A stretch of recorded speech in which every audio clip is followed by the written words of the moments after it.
صدر مملکت آصف علی زرداری نے کہا ہے کہ وزیر اعظم اور فیلڈ مارشل کی کوششوں سے پاکستان خطے میں توازن اور استحکام کی علامت بن کر ابھرا ہے۔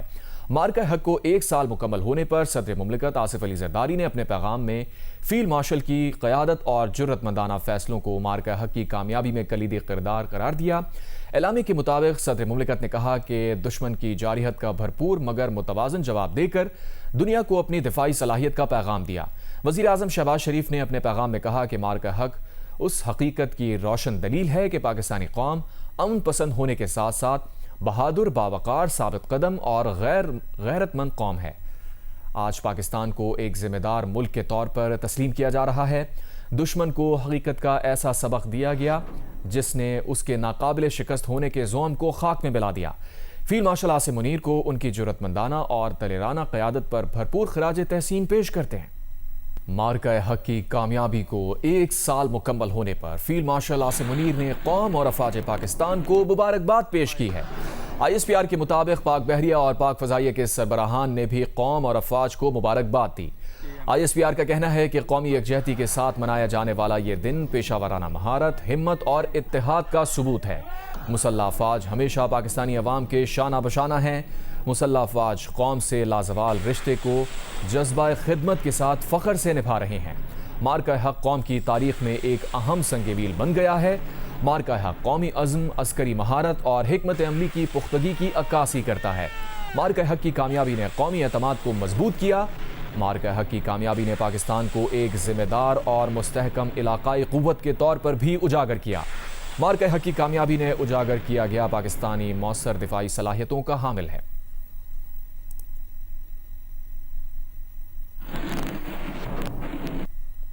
مارکہ حق میں فتح کا 1 سال مکمل ہونے پر GHQ راولپنڈی میں آج صبح تقریب ہوگی۔ تقریب کے مہمان خصوصی chief of defence forces field marshal Syed Asif Munir ہوں گے۔ فیلڈ مارشل آصف منیر تقریب سے خطاب بھی کریں گے۔ تقریب میں air chief marshal Zaheer Ahmed Babar Sidhu اور نیول چیف ایڈمرل نوید اشرف بھی شریک ہوں گے۔ تقریب میں یادگار شہداء پر پھول رکھے جائیں گے اور تینوں مسلح افواج کے چاق و چوبند دستے سلامی پیش کریں گے۔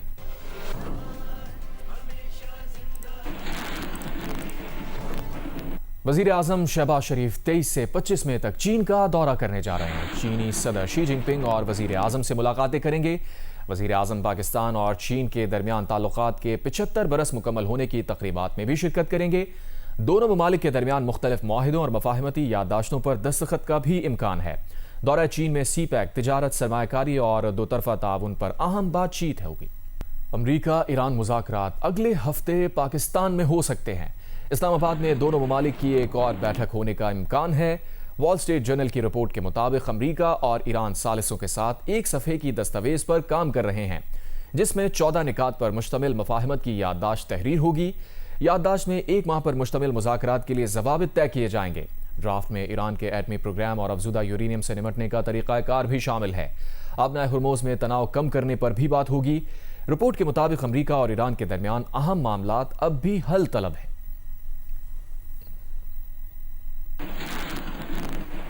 امریکی صدر ٹرمپ کا کہنا ہے کہ ایران کا جواب آج ملنے کی توقع ہے۔ ٹرمپ نے اس کے ساتھ دھمکی بھی دی کہ اگر معاملات طے نہیں ہوتے تو ہمارے پاس دوسرے راستے بھی ہیں۔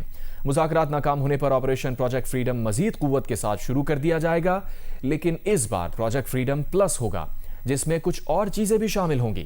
امریکی صدر نے ایک بار پھر کہا کہ امریکہ نے پاکستان کی درخواست پر پروجیکٹ فریڈم روکا ہے۔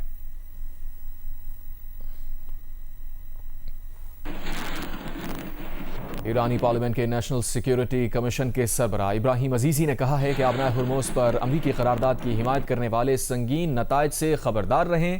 اپنے اوپر ہرموز کے دروازے ہمیشہ کے لیے بند کرنے کا خطرہ مول نہ لیں۔ آبنائے ہرموز کے دروازے بحرین سمیت ان تمام ممالک پر ہمیشہ کے لیے بند ہو سکتے ہیں جو امریکی قرارداد کے حمایتی ہیں۔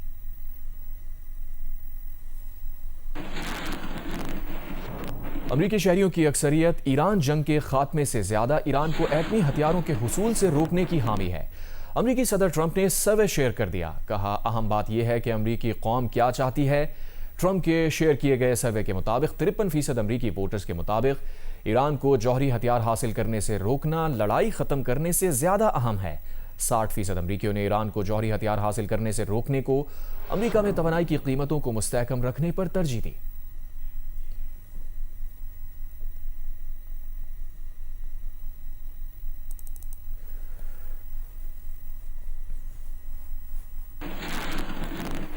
مارکہ حق کو 1 سال مکمل ہونے پر کراچی کے ساحل پر پیپلز پارٹی کے تحت تقریب کا اہتمام کیا گیا۔ ملی نغموں، قومی پرچم کی بہار اور رنگا رنگ آتش بازی۔ تقریب کا احوال بتا رہے ہیں کامران رضی۔ یہ مناظر ہیں کراچی کے ساحل کے، جہاں مارکہ حق کے 1 سال مکمل ہونے پر پیپلز پارٹی کراچی ڈویژن کے تحت جشن کا اہتمام کیا گیا۔ جہاں شہر بھر سے پیپلز پارٹی کے کارکنان ریلیوں کی شکل میں پہنچے، وہیں تقریب میں قومی پرچم تھامے خواتین اور بچوں کی بڑی تعداد بھی شریک ہوئی۔ شرکاء سے خطاب میں وزیر اعلیٰ سندھ مراد علی شاہ نے کہا کہ یہ تقریب محض ایک سالگرہ کا جشن نہیں بلکہ ایک قومی تہوار ہے جو پاکستان کی جرأت، اتحاد اور ناقابل تسخیر دفاعی صلاحیت کی علامت ہے۔ ہمیں اپنے شہداء ان کے ہمیشہ یاد رکھنے چاہیے۔ ہماری پاک فوج، field marshal Asim Munir, year chief martial اور ایڈمرل نوید اشرف، جنہوں نے فوج، بحری، بری اور ہوائی فوج تینوں کے کمانڈ سنبھالتے ہوئے ہر محاذ پہ ہندوستان کو، بھارت کو شکست دی، اور ہماری سیاسی لیڈرشپ جنہوں نے متحد ہونے کا ثبوت پیش کر کے اور اس جنگ میں پاکستان کو سرخرو کیا۔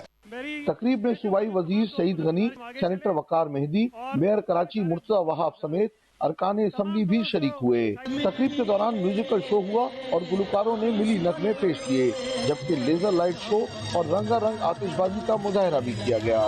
ملک بھر میں مارکہ حق بنیان مرصوص کی تاریخی کامیابی کا 1 سال مکمل ہونے پر ملک بھر میں تقریبات اور ریلیوں کا انعقاد کیا گیا۔ مارکہ حق کا 1 سال مکمل ہونے پر ملتان میں ڈسٹرکٹ بار ہال میں کیک کاٹا گیا، پریس کلب میں جشن منایا گیا اور پاکستان کسان اتحاد اور سول سوسائٹی کے زیر اہتمام مارکہ حق جلسہ ہوا۔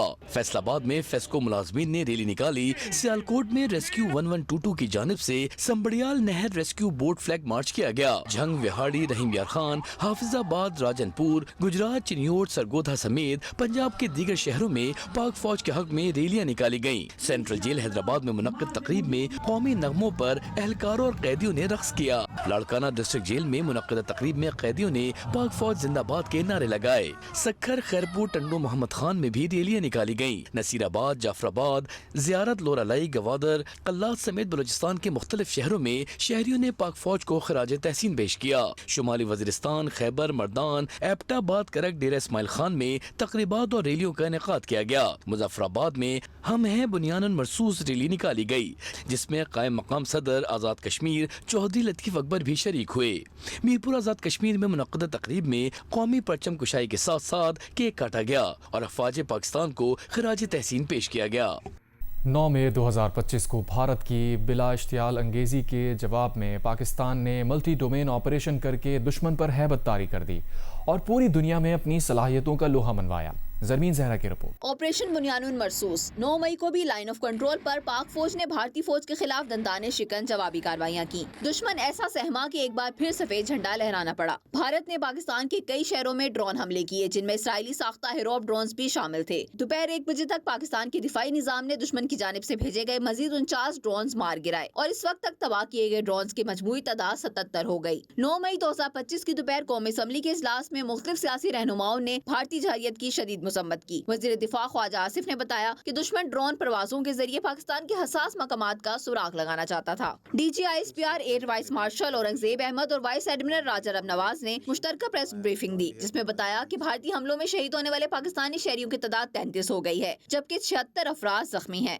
Defend our honor, our integrity, our sovereignty at all cost, and we are doing it. Don't worry. You are so fond of Pakistan firing at you, we will fulfill your demand at the time, place and means of our choosing. دوسری جانب نائب وزیر اعظم اور وزیر خارجہ اسحاق ڈار سفارتی محاذ پر ڈٹ گئے۔ مختلف ممالک کو پاکستان کا موقف احسن طریقے سے پہنچایا۔ سفارتی اور عسکری ہم آہنگی نے مارکہ حق میں پاکستان کی مجموعی حکمت عملی کو انتہائی کامیاب بنا دیا۔ پاکستانی ڈرونز نے حساس علاقوں میں مسلسل مانیٹرنگ کو یقینی بنایا۔ پاک فضائیہ کے شاہینوں نے بروقت رد عمل اور مؤثر حکمت عملی سے فضائی محاذ پر دشمن کو دھول چٹائی۔ پاک بحریہ کی جدید سب میرینز اور ہتھیاروں کے باعث بھارت پاکستان کی بحری سرحد میں گھسنے کی جرأت نہ کر سکا۔ جنگی ماحول کے پیش نظر پنجاب میں سول ڈیفنس کی مشقیں بھی منعقد کی گئیں۔ بھارتی جارحیت کے باعث پاکستان کرکٹ بورڈ نے پاکستان سپر لیگ کے باقی 8 میچز ملتوی کر دیے۔ پاکستان کی جوابی کارروائی پر بھارت نے بھی انڈین پریمیئر لیگ کو 1 ہفتے کے لیے معطل کر دیا۔ پاکستان کی اقلیتی برادری نے بھی پاک فوج کے ساتھ بھرپور اظہار یکجہتی کیا۔ سرمین زہرا، جیو نیوز، اسلام آباد۔ مارکہ حق کو 1 سال مکمل ہو گیا۔ 1 سال گزر جانے کے باوجود مارکہ حق کی یادیں آج بھی قوم کے دلوں میں نہ صرف زندہ ہیں بلکہ اسے مسلح افواج کی جانب سے ملکی سلامتی اور خود مختاری کے تحفظ کی لازوال داستان قرار دیا جاتا ہے۔ اس حوالے سے پشاور کے عوام کیا جذبات رکھتے ہیں، بتا رہی ہیں نادیہ صبوحی۔ مارکہ حق کو 1 سال مکمل ہو گیا۔ یہ وہ مارکہ تھا جس میں قربانی، بہادری اور وطن سے محبت کی نہ صرف نئی داستانیں رقم کی گئیں بلکہ قوم کو متحد بھی کیا گیا۔ پاک فوج، پاک فضائیہ اور پاک بحریہ نے مل کر دشمن کے عزائم کو خاک میں ملایا۔ اس وقت پوری قوم اپنی افواج کے شانہ بشانہ کھڑی ہوئی اور دشمن کو واضح پیغام دیا کہ پاکستان کے دفاع پر کوئی سمجھوتا نہیں ہوگا۔ مارکہ حق کے لیے اللہ تعالیٰ کا شکر ادا کریں اور اس کے بعد ہم اپنی پاکستانی افواج کا شکر ادا کریں کہ جنہوں نے ہمیں ہمارا سر دنیا میں، خالی پاکستان میں نہیں دنیا میں بلند کیا ہے۔ ہم نے جو انڈیا کو سبق سکھایا ہے ان کو یہ ہمیشہ یاد رہے گا اور میں کہتا ہوں کہ اس پہ پاکستانی قوم کو فخر ہونا چاہیے۔ مارکہ حق میں جوانوں نے اپنی جانوں کا نذرانہ پیش کیا، ماؤں نے اپنے بیٹوں کو وطن پر قربان کیا اور قوم نے ثابت کیا کہ مشکل وقت میں پاکستانی ایک سیسا پلائی دیوار بن جاتے ہیں۔ پشاور کے شہری کہتے ہیں کہ پاکستان کی طرف میلی آنکھ سے جو بھی دیکھے گا یوں ہی منہ کی کھائے گا۔ ہمارے پاک فوج نے ایک بڑا معرکہ مارا تھا نا، اور ایک یادگار دن ہے ہمارے لیے، اور اس دن کے بعد سے پھر ان لوگوں نے آنکھ اٹھا کے اس طرف نہیں دیکھا ہے۔ 1 سال پورا ہو گیا اور جس طرح کہ ڈونلڈ ٹرمپ نے کہا تھا کہ 7 بیوٹیفل پلینز ڈاؤن، تو یہ ہمارے آرمی چیف۔ مارکہ حق 10 مئی 2025 کو پاکستانی فوج کی جانب سے کیا گیا ایک اہم فوجی آپریشن تھا جو ہندوستانی حملوں کے جواب میں شروع کیا گیا، اور اسی پر پشاور کے شہری مارکہ حق کے شہداء کو سلام بھی پیش کرتے ہیں اور اس عزم کا اعادہ بھی کرتے ہیں کہ وطن عزیز کے دفاع، امن اور استحکام کے لیے کسی قسم کی قربانی سے دریغ نہ کریں گے۔ کیمرامین رضوان شیخ کے ساتھ Nadia Sabuhi, Geo News, Peshawar. MKM Pakistan کی جانب سے مارکہ حق کا 1 سال مکمل ہونے پر کراچی پریس کلب کے باہر عوامی اجتماع منعقد کیا گیا۔ اس موقع پر پارٹی سربراہ ڈاکٹر خالد مقبول صدیقی نے کہا کہ آپریشن بنیان مرصوص نے پاکستان کو خطے کا اہم پلیئر بنا دیا۔ رپورٹ کر رہے ہیں کرن خان۔ مارکہ حق کی سالگرہ کے موقع پر MKM پاکستان کی جانب سے کراچی پریس کلب کے باہر عوامی اجتماع کا اہتمام کیا گیا۔ پارٹی چیئرمین ڈاکٹر خالد مقبول صدیقی نے اپنے خطاب میں کہا کہ ہماری بہادر افواج نے بھارت کو شکست دے کر دنیا بھر میں پاکستان کا وقار بلند کیا۔ دفاعی محاذ کے بعد اب پاکستان سفارتی محاذ پر بھی کامیابیاں حاصل کر رہا ہے، اور آج پوری قوم فیلڈ مارشل عاصم منیر، مسلح افواج اور پاکستان کی سیاسی قیادت کو سلام پیش کر رہی ہے۔ آج 1 سال میں فرق یہ پڑا ہے کہ کسی نے پاکستان پر جنگ مسلط کی تھی، شروع اس نے کی تھی، ختم ہم نے کی، مدت ہم نے طے کی، شدت ہم نے طے کی، طریقہ ہم نے طے کیا۔ وہ جس پاکستان پہ آپ نے جنگ مسلط کی تھی، الحمدللہ اور وہ خطے کی جنگ کو روکنے کے لیے کلیدی کردار ادا کر رہا ہے۔ سینئر رہنما مصطفیٰ کمال کا کہنا تھا کہ مارکہ حق میں پاکستان نے 5 دنوں میں دنیا پر ثابت کر دیا کہ قوم متحد ہے اور ہر قسم کی نسلی، لسانی اور سیاسی تقسیم سے بالاتر ہو کر ملک کے دفاع کے لیے ایک ہے۔ ہمیں یہ سمجھنا چاہیے کہ ہم جب ایک ہوئے، اپنی فوج کے ساتھ، اپنی حکومت کے ساتھ، ریاست کے ساتھ کھڑے ہوئے تو ہم نے کیا کچھ حاصل کر لیا۔ اگر ان 5 دنوں میں ہونے والا مظاہرہ، اگر ہم نے سال کے 12 مہینے اور سال کے سارے دنوں میں اگر یکجائیت کا اس مظاہرے کو ہم نے اگر اپنایا تو خدا کی قسم پاکستان اور پاکستانیوں کو اس دنیا کے نقشے پر ابھرتا ہوا جو آج ستارہ ہے اپنی جگہ مستحکم کر لے گا۔ سینئر رہنما ڈاکٹر فاروق ستار کا کہنا تھا کہ مارکہ حق میں حق غالب آیا۔ پاکستان کی عسکری اور سیاسی قیادت کے مشترکہ ویژن نے اس مشن کو کامیاب بنایا۔ کیمرامین شیر ضمیر کے ساتھ کرن خان، جیو نیوز، کراچی۔ ڈھاکہ ٹیسٹ میں پاکستان کی جانب سے ڈیبیو کرنے والے اذان اویس اور عبداللہ فضل کی شاندار بیٹنگ۔ دوسرے دن کے اختتام تک پاکستان نے 1 وکٹ پر 179 رنز بنا لیے۔ اذان اویس 85 اور عبداللہ فضل 37 رنز بنا کر ناٹ آؤٹ ہیں۔ بنگلہ دیشی ٹیم پہلی اننگز میں 413 رنز بنا کر آؤٹ ہو گئی۔ محمد عباس نے 5 اور شاہین آفریدی نے 3 کھلاڑیوں کو آؤٹ کیا۔